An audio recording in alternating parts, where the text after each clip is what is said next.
바쁜 현대 사회를 살아가는 현대인들에게 암은 더 이상 낯설지 않은 병이 되어버렸습니다. 암은 흡연이나 방사선 또는 화학물질 노출, 유전적 소인과 같은 특정 위험 요인으로 인해 발병할 수 있습니다. 그런데 의학기술은 하루가 다르게 나날이 발전하고 있는데 도대체 암 환자의 수는 계속해서 더욱 늘어나는 추세를 보이는 것일까요? 그 이후 우리가 일상생활에서도 일반적으로 음식을 조리하는 방법에서도 암을 유발할 수 있는 원인을 찾을 수 있었는데요. 그것은 바로 음식을 구워 먹는 방식이라고 합니다.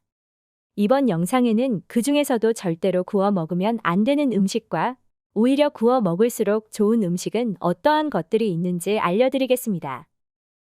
첫 번째는 직화로 구워 먹는 고기입니다. 많은 분들이 바비큐라고 알고 있으신 방식인 고기를 직화로 구워 드시는 것을 좋아하실 텐데요. 이렇게 직화로 구우면 고기가 조금 타거나 표면이 검게 그을리는 경우를 보실 수 있으셨을 겁니다. 이러한 경우에도 가위로 잘라내지 않고 귀찮아서 그냥 드시는 분들이 많습니다. 바로 이러한 상황이 우리 몸에 암을 조금씩 키우게 하는 습관입니다. 특히 직화로 바로 고기를 구울 경우에 헤테로사이클리가민과 다환방향 족탄화수소라는 발암 물질이 생성될 수 있습니다. 특히 적은 양을 먹더라도 암을 유발할 수 있다고 합니다. 2015년 식품과학기술학회지에 실린 논문에서는 헤테로사이클리가민과 다환방향족탄화수소가 실험동물에서 암을 유발하는 것으로 나타났으며 역학 연구에서 바비큐 방식의 구운 고기의 섭취가 인간의 대장암, 췌장암, 전립선암 발병 위험 증가 사이에 연관성이 있다고 언급했습니다. 뿐만 아니라 고기를 높은 온도에서 오래 구우면 많이 알려져 있는 고위험군의 발암물질인 벤조피렌이 생성되기 때문에 고기를 불에 구워 드실 때는 주의가 필요한데요. 이에 대해 많은 전문가들은 단백질이나 탄수화물로 이루어진 식품을 구멍이 나서 불꽃이 직접 닿게 되는 석쇠와 같은 식기구를 이용하여 요리를 하게 되면 가열시 유해 독성 물질이 발생하기 때문에 안전한 식품 섭취를 하기 위해서는 직화로 굽는 조리법은 피하고 프라이팬을 사용해 낮은 온도에서 조리할 것을 권장하고 있습니다. 두 번째는 올리브 오일과 꿀입니다.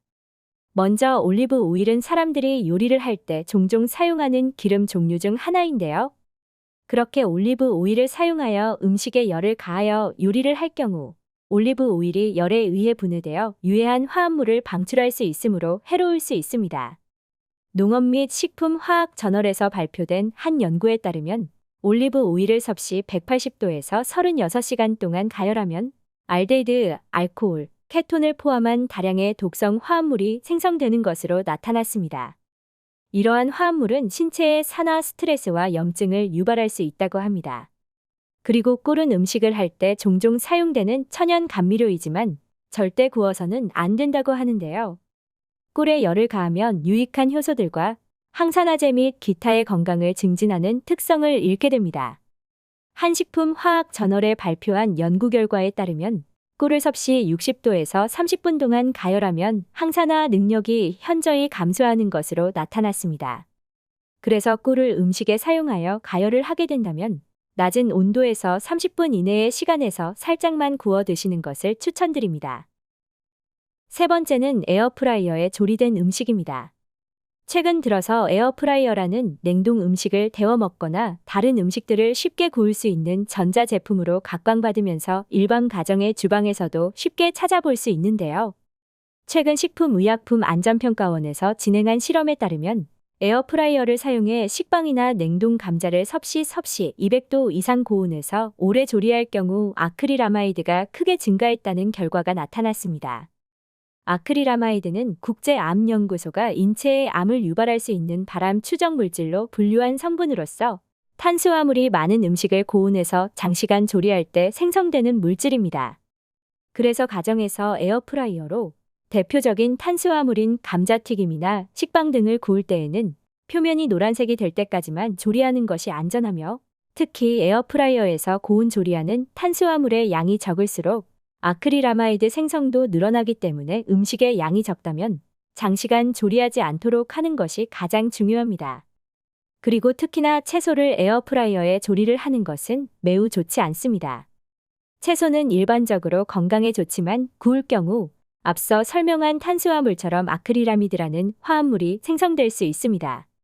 이는 채소의 당분과 아미노산이 고온에서 반응할 때 생성되며 암 발생 위험 증가와 관련이 있는 것으로 알려져 있습니다.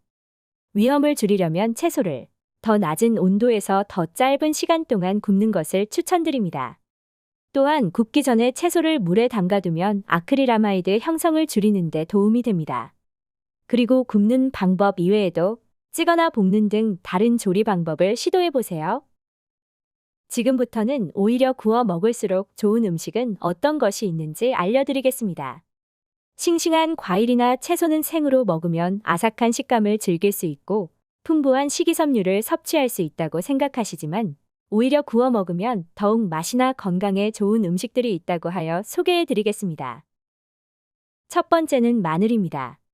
마늘은 먼저 생으로도 많이 즐겨 드시고 특히나 대한민국 사람들이 정말 많이 먹는 음식 1위로 꼽힐 만큼 많은 양을 우리의 일상 중에 먹고 있습니다. 앞서 말한 것처럼 생으로 마늘을 먹는 것도 좋지만 생마늘의 경우에는 마늘 특유의 알싸한 맛을 가진 알리신 성분이 위벽을 자극할 수 있어 위장병이 있거나 위가 약한 분들에게는 구워 먹는 것이 좋다고 합니다. 그 이유는 마늘에 열을 가하면 알리신 성분이 분해되어 줄어드는 현상과 동시에 알리신이 분해되면서 아조엔이라는 새로운 성분이 만들어지게 되는데요. 아조엔에는 혈소판의 응집을 방지하여 혈전의 생성을 억제해주고 혈관을 확장시켜서 혈액순환을 원활하게 해줍니다. 또한 소화를 촉진하여 인슐린의 분비도 돕기도 합니다. 여기서 가장 중요한 점은 우리 체내의 노폐물과 독소를 몸 밖으로 배출하는 데 아주 효율적인 역할을 하는데요. 특히 아조엔이 생성될 때 항산화 물질인 폴리페놀과 플라보노이드 등의 함량은 더 늘어나기 때문에 노화를 방지함에 있어서도 구워서 먹는 마늘은 최고라 할 수 있습니다. 두 번째는 가지입니다. 가지는 사실 요리를 하게 되면 특유의 물컹한 식감 때문에 호불호가 갈리는 음식입니다. 하지만 사실 구워 먹는다면 건강에 최고인 식품인데요. 95%의 수분으로 이루어져 있는 가지는 식이섬유, 칼륨, 무기질, 비타민 B1이 풍부하고 특히 보라색을 띠는 천연 항산화제인 안토시아닌 성분이 풍부하게 함유되어 있습니다. 가지에 함유된 안토시아닌은 수용성 물질이기 때문에 수증기로 찌면 물에 녹아나서 영양소가 손실될 수 있는데 굳게 될 경우 수분은 날아가고 가지에 함유된 항산화 물질인 안토시아닌 성분이 더욱 농축되어 더 많은 영양소를 섭취할 수 있게 됩니다. 이러한 가지에 함유된 안토시아닌은 150여 종의 플라보노이드 중에서도 가장 강력한 항산화제로 꾸준히 섭취할 경우에는 혈액순환 돕고 뇌의 노화를 막아주며 뇌졸중과 암을 예방하는 등의 효과를 얻을 수 있습니다. 세 번째 음식은 파프리카입니다. 아삭하고 상큼한 맛이 매력적으로 생으로도 많이 즐겨 드시는 파프리카는 영양도 매우 풍부하며 알록달록한 색깔로 음식에 더욱 풍성한 느낌을 줄 수 있는 식재료로 사용되고 있는데요. 그리고 이러한 색깔별로 영양과 효능이 달라 다양한 용도로 활용되고 있습니다. 이런 파프리카에는 비타민 A와 비타민 C가 많이 함유되어 있습니다. 비타민 A는 지용성 비타민으로 생으로 먹었을 때 몸에 흡수되는 양보다 굽거나 기름과 함께 볶아 먹었을 때 몸에 흡수되는 양이 증가한다고 알려져 있습니다. 그래서 파프리카를 생으로 먹었을 때 아삭한 식감을 좋아하시는 분들이 많이 있지만 가끔은 건강을 위해 열을 가하여 볶거나 구워서 먹는 것을 추천합니다. 이번 영상은 절대로 구워서 먹으면 안 되는 음식들, 구워 먹을수록 좋은 음식들에 대해 소개해드렸습니다. 영상을 참고하셔서 앞으로의 식습관에 변화를 주어 건강하게 식사 챙기시길 바랍니다. 오늘은 여기서 마치도록 하겠습니다. 다음에는 더 좋은 영상으로 찾아뵙겠습니다. 조금이라도 영상이 도움이 되셨다면 구독과 좋아요 부탁드립니다. 감사합니다.